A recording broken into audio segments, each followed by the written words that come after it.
Sobat Milenial. Halo, halo. Kok nggak kelihatan ya? Oh iya lupa, Ranggi lagi di pesawat nih. Jadi Ranggi lagi on the way ke wilayah Indonesia yang berbatasan langsung dengan negara lain, yaitu Malaysia. Coba tebak kemana? Cluenya, di wilayah ini sudah dibangun pos lintas batas negara yang megah banget. Jadi sebagai informasi, menurut Presiden Jokowi, kawasan perbatasan itu harus bagus karena merupakan representasi dari kemajuan Indonesia. Wilayah perbatasan adalah beranda negara wajah Indonesia. Makanya hingga saat ini pemerintah terus membenahi wajah perbatasan kita dengan membangun pos lintas batas negara yang terpadu. Dan kabar membanggakannya, kita sekarang sudah punya 8 PLBN yang bagus, megah, dan menakjubkan loh. Ada di mana aja? Nih, Ranggi kasih tahu. Di Kalimantan Barat kita punya 3 PLBN, yaitu PLBN Aruk di Kabupaten Sambas, PLBN Entikong di Kabupaten Sanggau, dan PLBN Badau di Kabupaten Kapuas Hulu. Di Nusa Tenggara Timur kita juga punya 3 PLBN, yaitu PLBN Mota Ain di Kabupaten Belu, PLBN Mota Masin di Kabupaten Malaka, dan PLBN Wini di Kabupaten Timur Tengah Utara. Selanjutnya, di Papua kita punya 2 PLBN yang gak kalah megahnya dengan PLBN lainnya, yaitu PLBN Sko di Kota Jayapura dan PLBN Sota di Kabupaten Merauke yang diresmikan pada tahun 2021 lalu.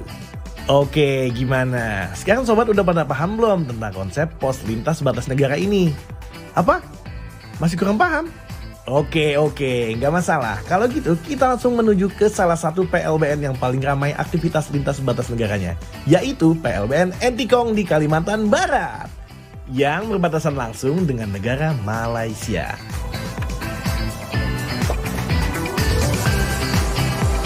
Misi Pak, mau ketemu Pak Jevon Pak? Ya, Terima kasih Bapak. Karena Ranggi udah janjian sama salah satu abdi negara yang bertugas di PLBN Entikong. Jadi jangan kemana-mana ya. Simak baik-baik Sobat Milenial edisi Milenial Penjaga Beranda Negara.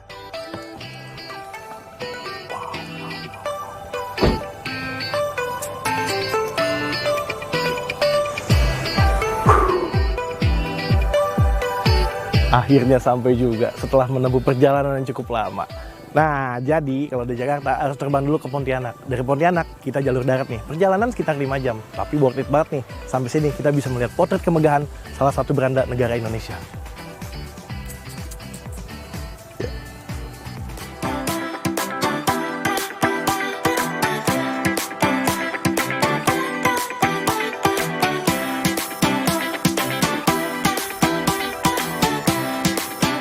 Halo, Hai. Mas Jevon. Halo, Mas Ranggi. Akhirnya sampai juga nih, niat Iya. loh saya.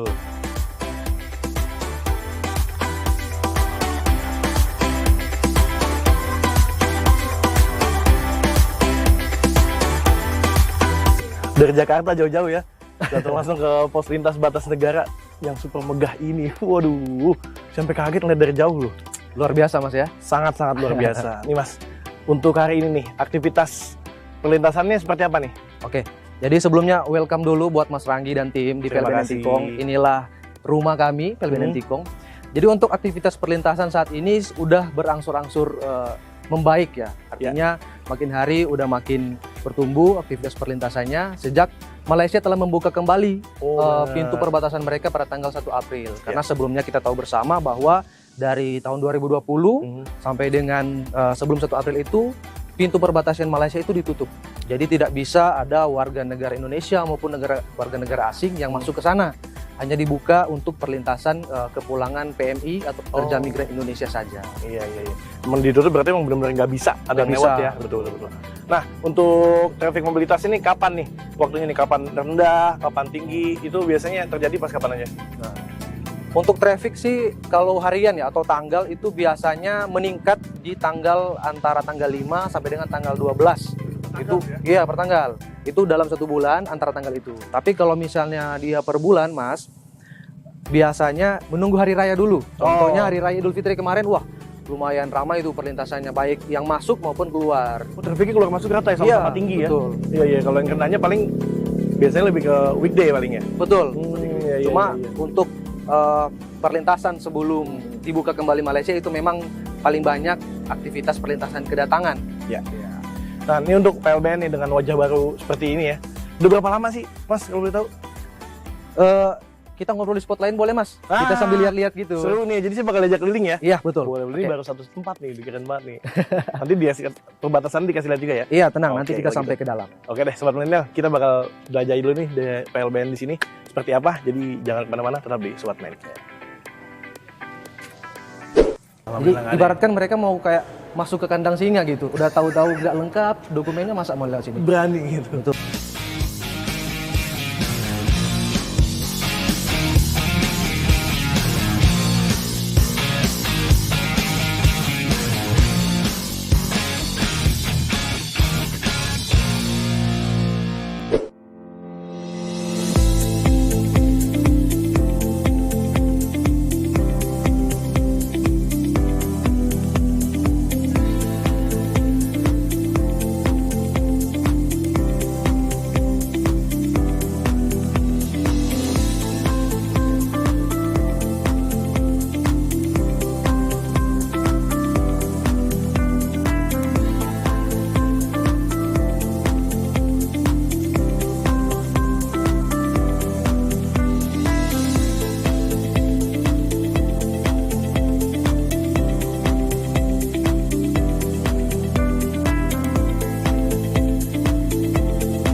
Nah, Mas Ranggi, sekarang kita berada di gedung pelayanan PLBN, khususnya gedung keberangkatan. Di sini setiap pelintas yang akan berangkat dari Indonesia ke Malaysia harus melewati 4 titik pemeriksaan. Yang pertama adalah pemeriksaan karantina kesehatan. Tadi di depan tadi Iya, ya? betul. Di situ nanti akan diperiksa sertifikat vaksin dan Benar. juga aplikasi Peduli Lindungi. Oke. Nah, kemudian pemeriksaan bea cukai. Bea cukai juga ya? Jadi barang-barangnya harus diperiksa di situ. Dan yang ketiga adalah Helpdesk BP2MI. Apa itu? Nah, di mana BP2MI adalah Badan Perlindungan Pekerja Migran Indonesia. Jadi nanti pelintas yang tujuannya akan bekerja di Malaysia akan diinterview, akan diprofiling di helpdesk tersebut. Dan kemudian di belakang kita ini adalah pemeriksaan imigrasi. Betul. Jadi ini wajah barunya ini udah berapa lama nih? Ya. Jadi untuk wajah baru PLBN ini, jadi saya katakan itu sejak diresmikan oleh Presiden Joko Widodo ya pada tanggal 21 Desember 2016. Jadi memang ya? betul 2016. Jadi memang menurut story dari orang-orang yang udah lama di sini bahwa sebelum pembangunan PLBN ini wah sangat buruk lah. Maksudnya tidak seperti Malaysia gitu. Jadi Malaysia melihat Indonesia ini, oh kok bangunannya cuma gitu ya. Tapi sekarang luar biasa pembangunannya. Udah boleh diaduin lah ya. Betul. Jadi pelayanannya banyak juga di sini ya? Iya. Memang fokusnya kita pelayanan untuk pelayanan lintas batas negara, hanya untuk perlintasan orang dan barang saja, Mas. Oh iya. Tapi biasanya yang masuk lewat PLBN Entikong ini warga negara Malaysia aja atau ada warga negara lain? Jadi berdasarkan data dari teman-teman imigrasi, ada juga beberapa pelintas warga negara asing selain Malaysia seperti Taiwan, Amerika, ada. Kanada, juga ada? Betul, ada. Memang presentasinya sangat sedikit, Mas, tapi ada beberapa. Nah, untuk yang WNI yang lewat dari PLBN ini menuju ke Malaysia biasanya kepentingannya apa tuh, Mas? Bermacam-macam.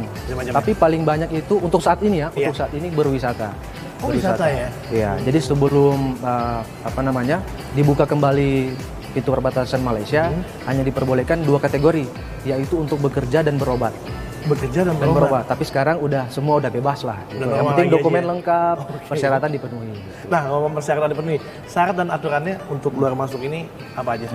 Jadi untuk persyaratan kesehatan, Mas Ranggi, kita masih mengikuti surat edaran Satgas Covid nomor 22 tahun 2022 tentang pelaku perjalanan luar negeri.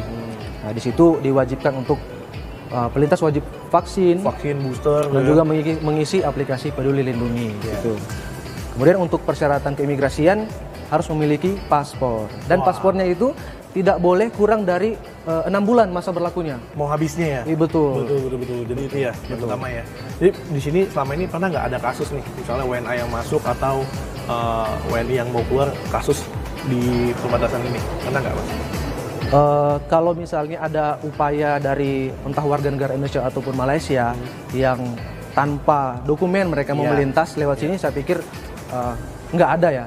Jadi ibaratkan mereka mau kayak masuk ke kandang singa gitu, udah tahu-tahu nggak lengkap dokumennya, masa mau lewat sini? Berani gitu. Betul, tapi memang pada kenyataannya sampai saat ini masih menjadi problem bagi kita semua. Masih banyak masyarakat yang tidak sesuai dengan prosedur melewati jalan-jalan tikus kita sebut. Bisa gitu? Ya karena ada jalan tikusnya, tapi memang di luar kawasan PLBN. Oh, oke. Itu memang menjadi atensi kita.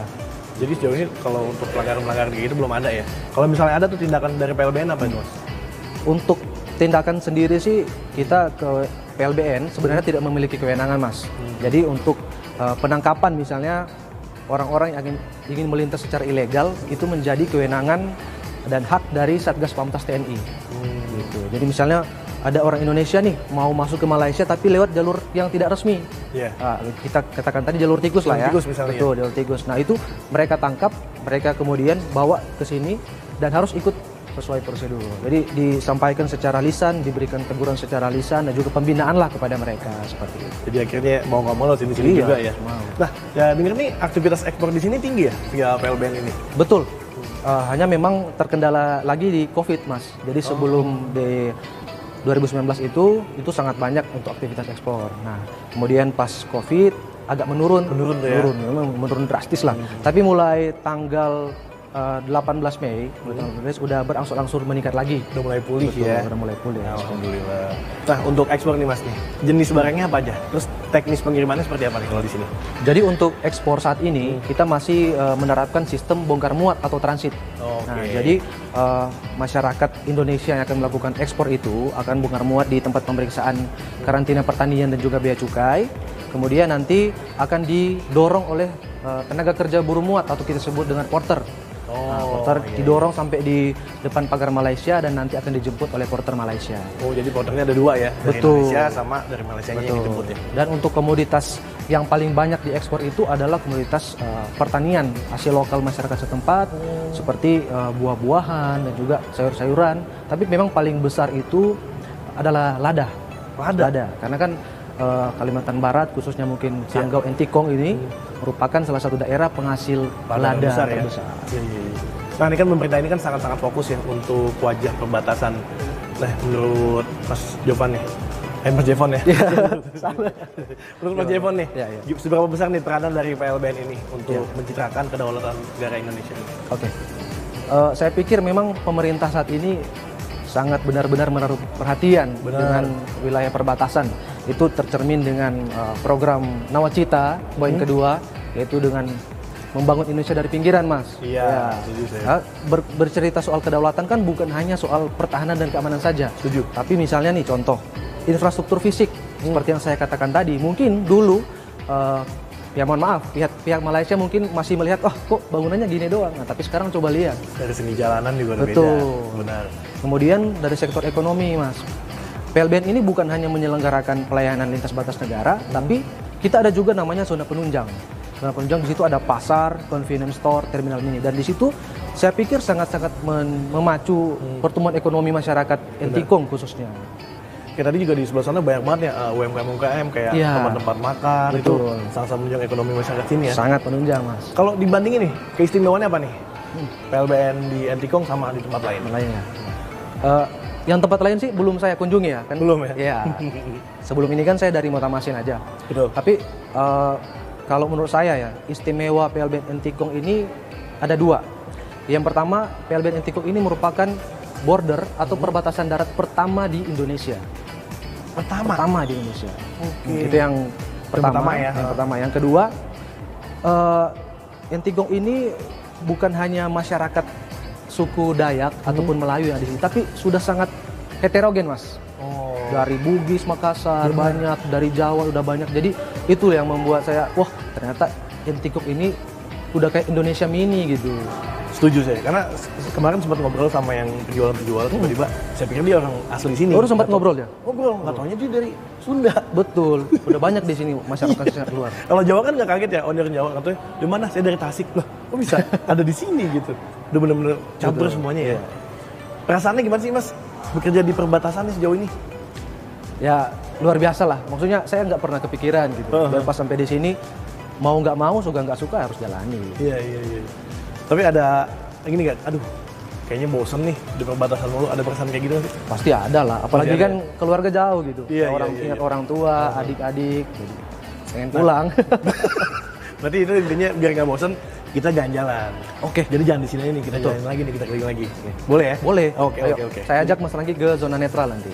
Zona netral. Sobat milenial, mau ikut nggak? Ayo kita ke zona netral ya. Tetap di Sobat milenial. Sobat mana Ayo, sini? lewat sini aja boleh. Oke.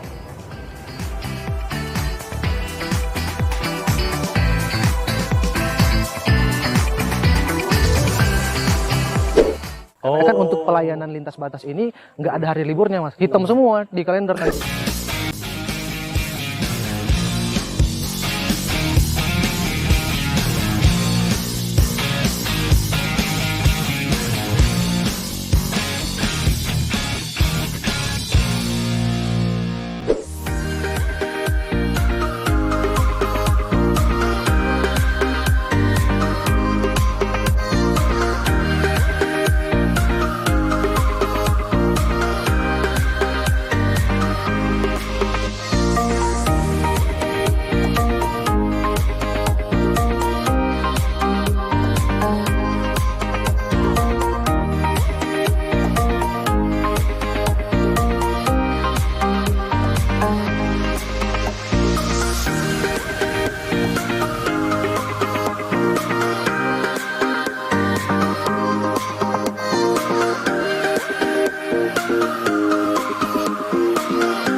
Mas Evan, sekarang kita ada di mana nih? Ya, jadi kita ada di zona netral namanya Mas Ranggi. Zona netral? Zona netral. Ini seperti apa nih tempatnya? Jadi zona netral ini sebenarnya suatu zona atau kawasan di mana kedua negara, tentunya Indonesia dan Malaysia, Betul. bersepakat untuk tidak meletakkan atau menempatkan pasukan mereka masing-masing di sini. Jadi untuk menghindari juga gencatan senjata. Jadi di seperti sini ya? itu, di sini. Bener ya? Iya, benar-benar. Jadi nih, Mas Evan ini udah berapa lama nih bertugas di Antikong? Antikong ya. Kalau saya sih baru mungkin jalan 8 bulan Mas. Saya baru 8 dari bulan. awal tahun soalnya. Oke, berarti baru 8 bulan ya? 8 bulan di sini. Tapi lumayan udah kuasain lah nih pemetaan di sini. Ya harus belajar dong, harus cari tahu gitu. Betul. Kan lu lulusan IPDN ya? Iya. Nah, dari pas zaman sekolah itu emang udah kayaknya saya harus bertugas di perbatasan nih atau di luar prediksi Mas Evan sejauh ini. Di luar prediksi banget. Sama sekali Malahan nggak ada prediksi. iya nggak ada kepikiran sama sekali. Malahan pengennya ya udah lo balik daerah aja, balik Manado kan. Tapi ya mau nggak mau, suka nggak suka, jalani aja gitu. Perasaannya gimana nih? Masih muda tapi dapat jabatan yang cukup penting atau sangat penting ini? Ya, Perasaannya gimana Mas? ya puji Tuhan sih bersyukur gitu kan. Tapi memang menjadi terbebani karena tanggung jawab besar juga yang saya pikul gitu. Ini bicara soal jabatan bukan hanya sekedar nama doang Ya. gitu. Tapi memang tanggung jawab yang harus saya emban. Gitu. Titipan ya. Perjalanannya gimana sih jauh ini? Mas boleh nggak cerita? Saya lulus IPDN di 2018. 2018. Kemudian saya magang CPNS itu selama 1 tahun di Provinsi Sulut. Jadi balik lagi ke daerah saya, Mas. Oke, sempat balik ya. Iya, kemudian saya magang di Badan Kepegawaian Daerah Provinsi Sulut. Sana. Kemudian di 2019 Ya. ditarik ke pusat. 1 bulan di BNPP, Ya. langsung di BNPP pusat. Kemudian 2019 itu langsung juga ke Motamasin, Provinsi Nusa Tenggara Timur. Lumayan ya, sempat balik dulu ke daerah asal. Iya, Langsung lumayan. magang.